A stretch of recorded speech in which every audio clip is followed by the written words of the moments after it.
it's Elaine. Welcome back to my channel. If you're new to my channel and want to see more of my videos, you could go ahead and subscribe. And so for today's video, I'm going to talk about how I give volume to my hair.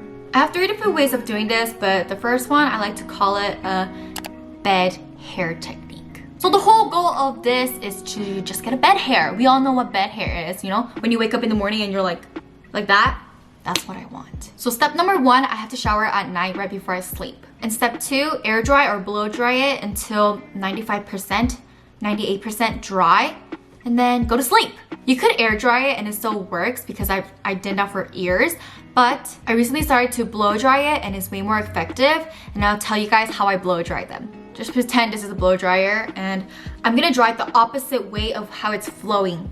So it's flowing like this, right? So opposite way would be kind of like here, not like this, kind of like here. Like my hair feels uncomfortable, you know?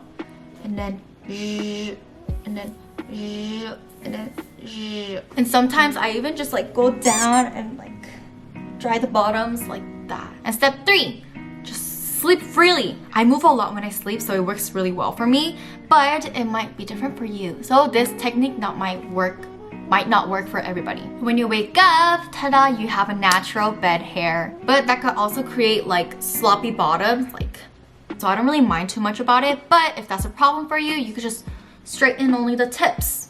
That only takes like 5 minutes, you know? And one more thing, you have to have a set hairline, or else the day after, like your hairline is gonna be like so like everywhere.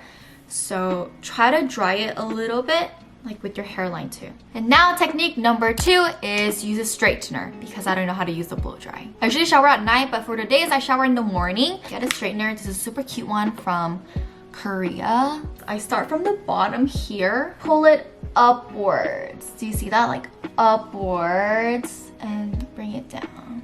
So yeah, I do that all the way till up here, and then same to the other side. And the third step is baby powder. Yes, you guys know I use this on the days I don't shower, but it does wonders. Like when I put baby powder, it's like more voluminous than the day before. Well, those are the 3 types that I have right now. I'm also like trying a new way, but I'm not too sure if it's working, or yeah, it's like very, I don't know, iffy. So I'm gonna try more. If it works, I'll update you guys on it. Oh, and one more thing to add is haircut. When you have layers, it's easier to have volume. And when your hair is long, it's so heavy, so it pulls down. So when your hair is short or have layers, it's easier to have volume. Well, yeah, this video has come to an end. Thank you guys so much for watching. If this video was helpful, please give me a thumbs up. But don't forget to subscribe and also leave me a comment. And I will see you guys next time.